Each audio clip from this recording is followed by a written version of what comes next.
दोस्तों आज champions trophy का फाइनल का महामुकाबला इस टूर्नामेंट की दो बेस्ट टीम इंडिया और न्यूजीलैंड के बीच में खेला गया और ये मुकाबला बेहद ही रोमांचक देखने को मिला। एक समय लग रहा था कि न्यूजीलैंड इस मैच को जीत जाएगी, लेकिन फिर टीम इंडिया में शानदार वापसी की, वही फिर लास्ट में जाकर ये मुकाबला काफी रोमांचक हो गया। तो दोस्तों ऐसे में आज हम आपको इस वीडियो में बताएंगे भारत और न्यूजीलैंड के इस महामुकाबले का पूरा रोमांचक हाइलाइट्स। तो ऐसे में आप इस वीडियो को अंत तक जरूर देखिएगा और अगर आप भी टीम इंडिया के बहुत बड़े फैन हैं तो आप इस वीडियो को एक लाइक जरूर कर लीजिएगा। दोस्तों आज चैंपियंस ट्रॉफी 2025 के फाइनल महामुकाबले में दुबई इंटरनेशनल क्रिकेट स्टेडियम में भारत की टीम के सामने वर्ल्ड क्लास न्यूजीलैंड की टीम थी, जहां इस मुकाबले में एक बार फिर से रोहित शर्मा ने टॉस हारा और न्यूजीलैंड की टीम ने टॉस जीतकर पहले बल्लेबाजी करने का फैसला किया और टीम इंडिया को पहले गेंदबाजी करने के लिए आमंत्रित किया, क्योंकि पिच स्लो थी और सेकेंड इनिंग्स में स्पिन गेंदबाजों को और ज्यादा मदद मिलती। जहां टीम इंडिया ने कोई बदलाव नहीं किया और सेमीफाइनल वाली प्लेइंग 11 के साथ टीम मैदान पर उतरी, वही न्यूजीलैंड की टीम ने एक बदलाव किया गया, जहां नेथन स्मिथ को मैट हेनरी के जगह टीम में शामिल की गई, जिसके बाद में न्यूजीलैंड की टीम पहले बल्लेबाजी करने के लिए मैदान पर आई। न्यूजीलैंड की टीम के लिए पारी की शुरुआत करने के लिए रचिन रविंद्र और विल यंग आए। इन दोनों पर अपनी टीम को एक अच्छी शुरुआत दिलाने की अहम जिम्मेदारी थी। अगर न्यूजीलैंड को बड़ा स्कोर या सम्मानजनक स्कोर बनाना था तो इन दोनों का रन बनाना काफी अहम था। वही टीम इंडिया चाहती थी कि वो शुरुआत में ही इस मैच पर अपना दबदबा बनाए रखे और न्यूजीलैंड को शुरुआती झटके दे। खास तौर और रचिन रविंद्र को आउट करना टीम इंडिया के लिए काफी जरूरी था। जहां भारत की टीम ने शुरुआत में काफी बेहतरीन और कसी हुई गेंदबाजी की और न्यूजीलैंड के बल्लेबाजों को हाथ खोलने का मौका नहीं दिया।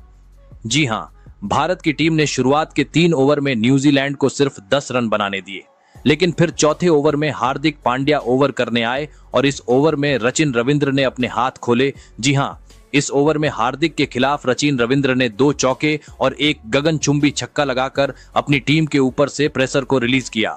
वहीं फिर पारी के 5वें ओवर में भी रविंद्र ने शमी के खिलाफ 2 चौके लगाए। इन दोनों ने अचानक से अपने हाथ खोल लिए। रविंद्र और विल यंग ने अपनी टीम को अच्छी शुरुआत दिला दी थी, जिसके वजह से छठे ओवर में ही कप्तान ने स्पिन गेंदबाजों को मैच में लाया, लेकिन 7वें ओवर में रविंद्र और विल यंग ने न्यूजीलैंड को 50 रन के पार पहुंचा दिया। वही इस ओवर में ही शमी ने रचिन रविंद्र का कैच भी छोड़ा, वो भी खुद की गेंदबाजी पर। वही फिर 8वें ओवर में रचिन रविंद्र एक बड़ा शॉट खेलने गए, लेकिन शॉट सही से कनेक्ट नहीं हुआ, जिसके वजह से वो कैच के रूप में गेंद खड़ी हो गई। बाकी श्रेयस अय्यर ने डीप मिड विकेट पर कैच छोड़ दिया। लगातार 2 ओवर में रविंद्र को 2 जीवनदान मिल गए, लेकिन 8वें ओवर की 5वीं गेंद पर वरुण चक्रवर्ती ने विल यंग को एलबीडब्ल्यू आउट कर अपनी टीम को पहला विकेट दिलाया। 57 रन के स्कोर पर न्यूजीलैंड की टीम का पहला विकेट गिरा, जहां विल यंग ने न्यूजीलैंड के लिए 23 गेंदों पर 15 रन की पारी खेली। इस पारी में विल यंग ने 2 चौके लगाए, जिसके बाद न्यूजीलैंड के लिए बल्लेबाजी करने के लिए केन विलियमसन आए, जिसके बाद में केन विलियमसन और रचिन रविंद्र ने मिलकर न्यूजीलैंड की टीम की पारी को आगे बढ़ाया। पहले पावर प्ले के समाप्त होने तक न्यूजीलैंड की टीम ने 69 रन बना लिए थे। ऐसे तो न्यूजीलैंड का स्कोर अच्छा नजर आ रहा था, वही अब रचिन रविंद्र सेट नजर आ रहे थे, लेकिन फिर पारी के 11वें ओवर में रोहित शर्मा कुलदीप यादव को गेंदबाजी पर लेकर आए और उन्होंने आते ही पहली ही गेंद पर कमाल कर दिया। जी हां, कुलदीप यादव ने एक बेहतरीन गूगली गेंद डाली और रचिन रविंद्र उसको समझ नहीं पाए और क्लीन बोल्ड हो गए। ये टीम इंडिया को बड़ी सफलता मिली, क्योंकि रविंद्र सेठ नजर आ रहे थे और वो तेजी के साथ में स्कोर को आगे की ओर बढ़ा रहे थे। 69 रन के स्कोर पर न्यूजीलैंड की टीम को दूसरा झटका लगा, जहां रचिन रविंद्र ने 29 गेंदों पर 37 रन की पारी खेली। इस पारी के दौरान रचिन रविंद्र ने 4 चौके और एक छक्का लगाया।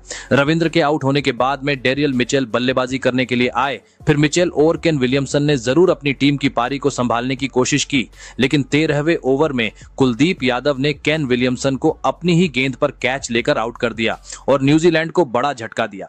जी हां, केन विलियमसन सीधा शॉट खेलने के लिए गए, लेकिन गेंद स्लो आई, जिसके वजह से वो आउट हो गए। 75 रन के स्कोर पर न्यूजीलैंड की टीम को तीसरा झटका लगा, जहां केन विलियमसन ने न्यूजीलैंड की टीम के लिए 14 गेंदों पर 11 रन बनाए। इस पारी में केन विलियमसन के बल्ले से सिर्फ एक चौका निकला, जिसके बाद में बल्लेबाजी करने के लिए टॉम लैथम आए। फिर लैथम और डेरियल मिचेल ने मिलकर न्यूजीलैंड की टीम की पारी को आगे बढ़ाया और एक साझेदारी बनानी शुरू कर दी।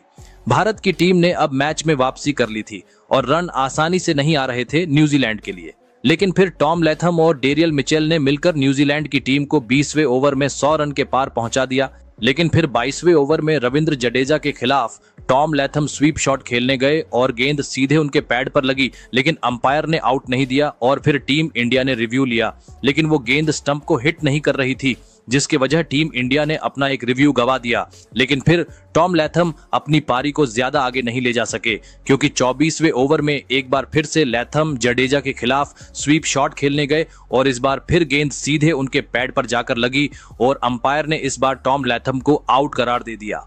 हालांकि इस बार टॉम लैथम ने रिव्यू लिया, लेकिन इस बार गेंद सीधे स्टंप को हिट कर रही थी, जिसके वजह से टॉम लैथम आउट हो गए और उनको पवेलियन लौटना पड़ा। और इसी के साथ में 108 रन के स्कोर पर न्यूजीलैंड को चौथा झटका लगा, जहां टॉम लैथम ने न्यूजीलैंड के लिए 30 गेंदों पर 14 रन बनाए और उसके बाद में बल्लेबाजी करने के लिए ग्लेन फिलिप्स मैदान पर उतरे।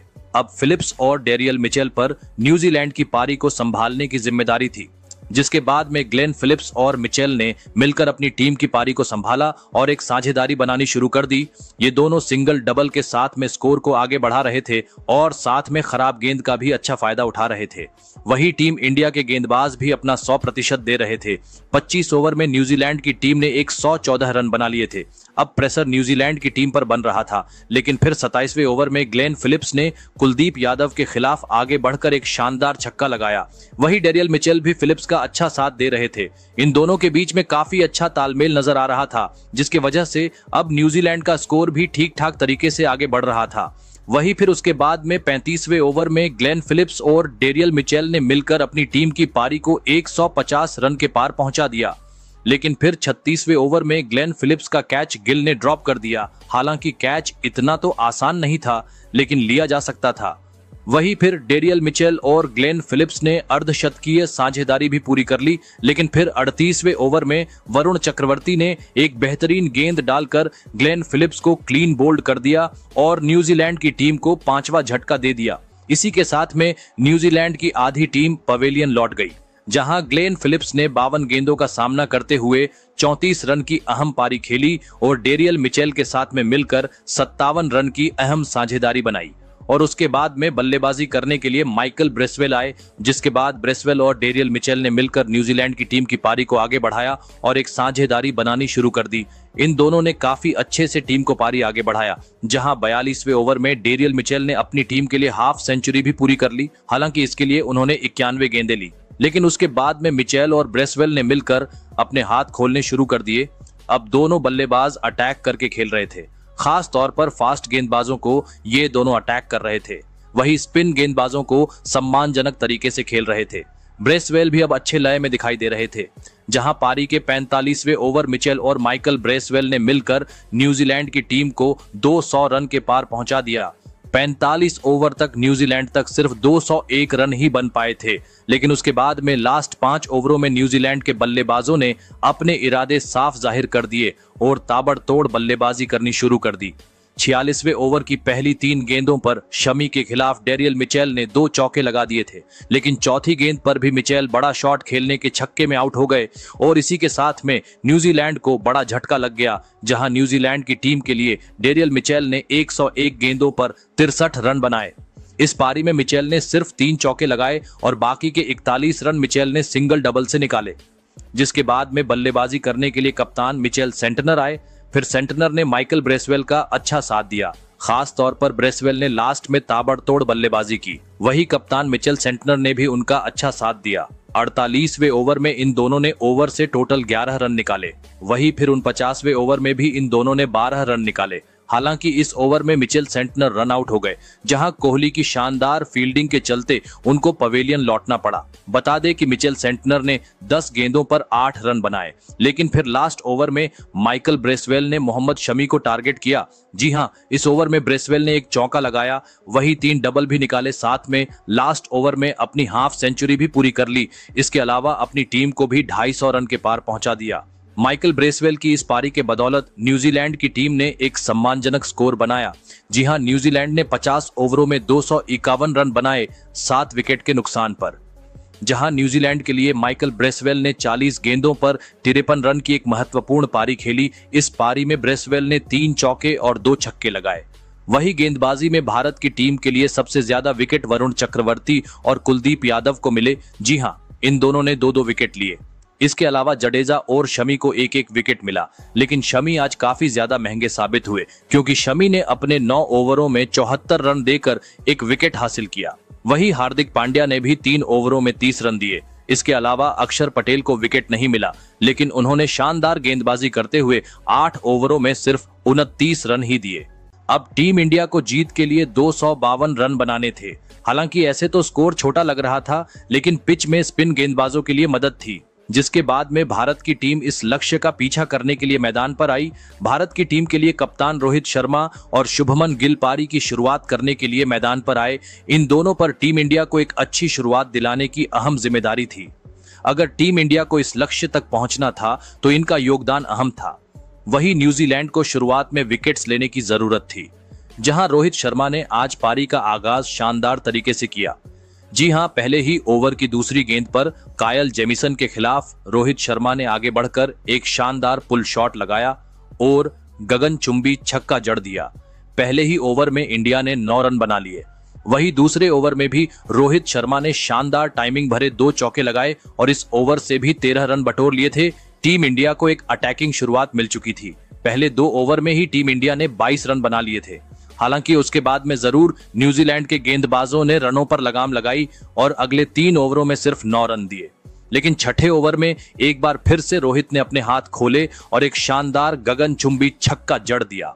रोहित शर्मा एक छोर पर अटैक करके ताबड़तोड़ बल्लेबाजी कर रहे थे और तेजी के साथ में स्कोर को आगे की ओर ले जा रहे थे। वही शुभमन गिल भी रोहित शर्मा का अच्छा खासा साथ दे रहे थे। गिल रोहित को सिंगल डबल दे रहे थे और रोहित शर्मा हिटिंग करने का काम कर रहे थे। 8वें ओवर में रोहित शर्मा ने नैथन स्मिथ को टारगेट किया और इस ओवर से टोटल 14 रन बटोर लिए। जी हां, इस ओवर में रोहित शर्मा ने एक छक्का और 2 बेहतरीन टाइमिंग भरे चौके लगाए। इसी के साथ में इन दोनों ने अर्धशतकीय साझेदारी पूरी कर ली और अपनी टीम को 50 रन के पार पहुंचा दिया। हालांकि फिर न्यूजीलैंड की टीम ने स्पिन गेंदबाजों को अटैक पर लगा दिया और उन्होंने बेहतरीन गेंदबाजी करते हुए रनों पर लगाम लगा दी। इस तरह से भारत की टीम ने पहले 10 ओवरों में 64 रन बनाए बिना कोई विकेट गंवाए। लेकिन उसके बाद 11वें ओवर में रोहित शर्मा ने मिचेल सेंटनर के खिलाफ सिंगल लेकर अपनी हाफ सेंचुरी भी पूरी कर ली, वो भी सिर्फ 41 गेंदों पर। इसी के साथ में रोहित शर्मा ने अपने सभी हेटर्स को मुंहतोड़ जवाब दे दिया और बता दिया कि वो कितने बेहतरीन प्लेयर है और टीम के लिए कितने महत्वपूर्ण प्लेयर है। रोहित शर्मा और शुभमन गिल की ये साझेदारी टीम इंडिया को तेजी के साथ में लक्ष्य की ओर बढ़ा रही थी। वही न्यूजीलैंड की टीम के लिए ये साझेदारी खतरनाक होती हुई नजर आ रही थी। वहीं फिर शुभमन गिल ने भी अपने हाथ खोले और 14वें ओवर में सचिन रविंद्र के खिलाफ स्टेप आउट करके छक्का जड़ दिया। वहीं फिर पारी के 17वें ओवर में रोहित शर्मा और शुभमन गिल ने मिलकर अपनी टीम को 100 रन के पार पहुंचा दिया। गिल और रोहित के बीच पहले विकेट के लिए शतकीय साझेदारी पूरी हो गई।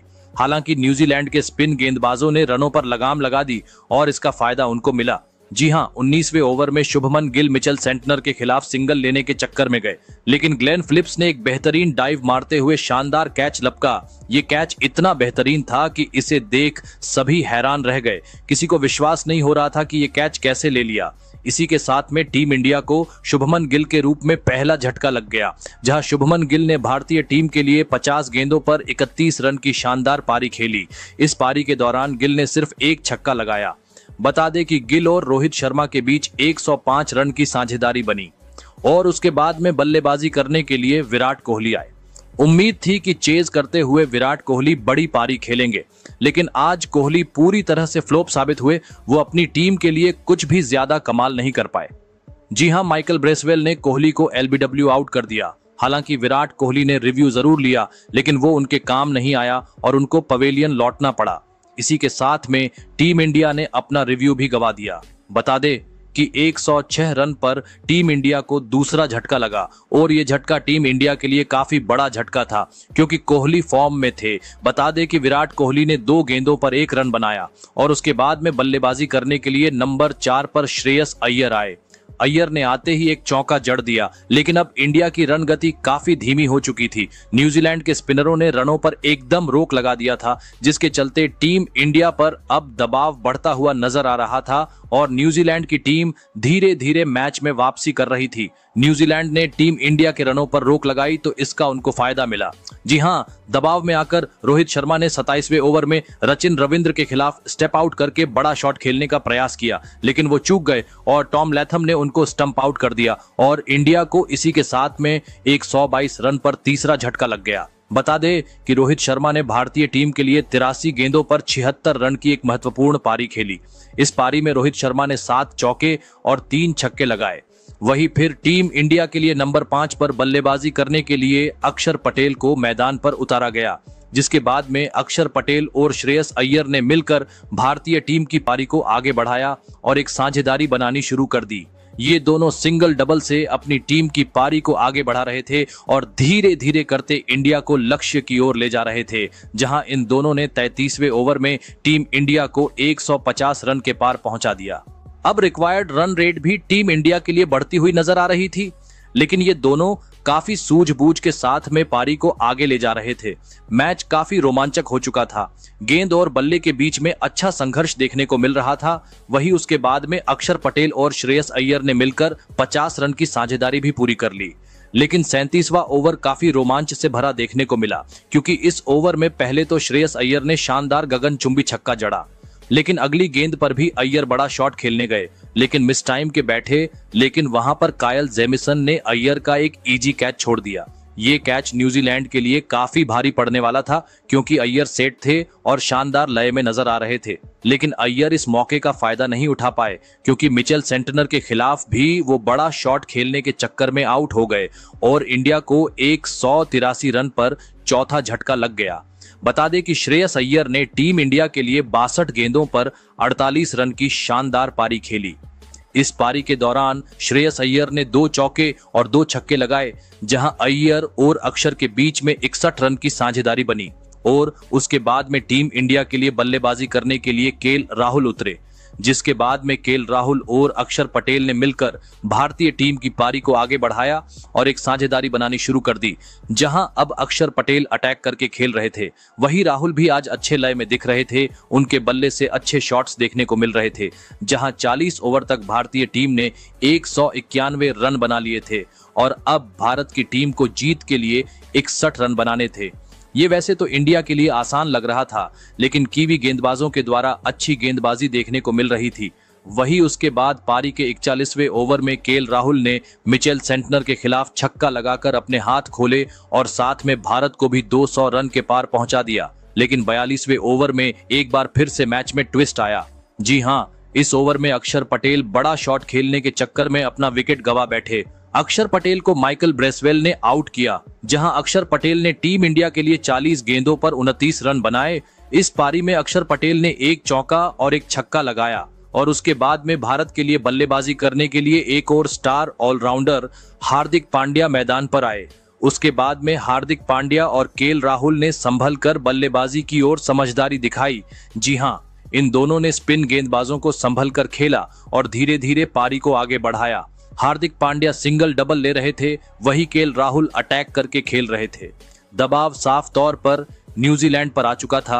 मैच काफी रोमांचक हो गया।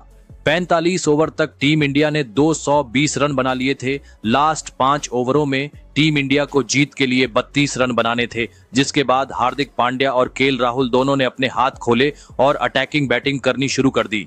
जी हां, पारी के 46वें ओवर में हार्दिक पांड्या ने सचिन रविंद्र के खिलाफ एक शानदार छक्का लगाकर इस मैच को भारत की झोली में डाल दिया था। 46वें ओवर से राहुल और हार्दिक ने 11 रन निकाले।